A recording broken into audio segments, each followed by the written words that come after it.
Vocês sabem o que é Bernarda? Eu não estou falando do nome de uma pessoa. Bernarda era o termo usado pelos portugueses no início do século XIX para movimentos políticos promovidos com o uso de armas. Foi exatamente isso que aconteceu na capital da província de São Paulo em 23 de maio de 1822, quando o coronel Francisco Inácio de Souza Queiroz incitou a milícia e a população contra Martim Francisco, irmão de José Bonifácio, membro do governo paulista. Muitos historiadores do século XIX, do século XX e também do século XXI acreditam que, na verdade, o que aconteceu naquele momento foi uma luta de poder entre dois grupos, os Andradas e os do coronel Francisco Inácio. Até porque Francisco Inácio era membro de uma família de comerciantes, exportadores de cana-de-açúcar e algodão. E os Andradas eram comerciantes do Porto de Santos. Ambas famílias estavam presentes no governo da província paulista. Entretanto, em dezembro de 1821, José Bonifácio havia assumido para si a responsabilidade do manifesto encaminhado ao príncipe regente Dom Pedro. E, em janeiro de 1822, ele havia sido nomeado por Dom Pedro para o seu ministério, o que ofendeu, claro, que a família de Francisco Inácio.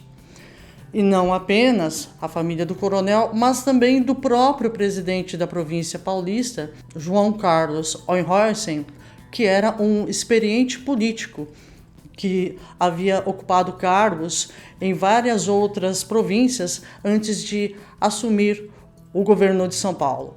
O coronel e o presidente da província começaram a insinuar que a família Andrada estava por trás da rebelião do 1º Batalhão de Caçadores na cidade de Santos, ocorrida em junho de 1821, que vitimou várias pessoas e também provocou saques por toda a cidade por 10 dias. Eu falo sobre a história dessa rebelião em um vídeo aqui no canal que eu vou deixar para vocês. Dessa forma, Martim Francisco foi expulso da província de São Paulo e foi enviado ao Rio de Janeiro. José Bonifácio contava com toda a confiança do príncipe regente. Ele relatou a Dom Pedro exatamente o que estava acontecendo em São Paulo.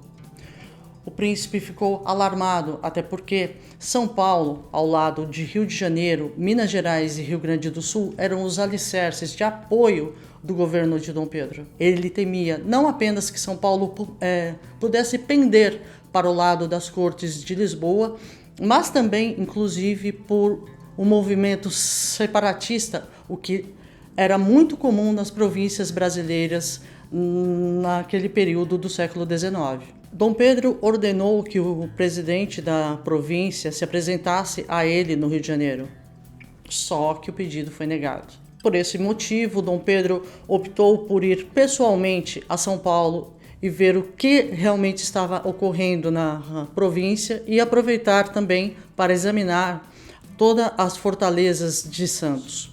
Mas esse é um outro assunto. Até a próxima.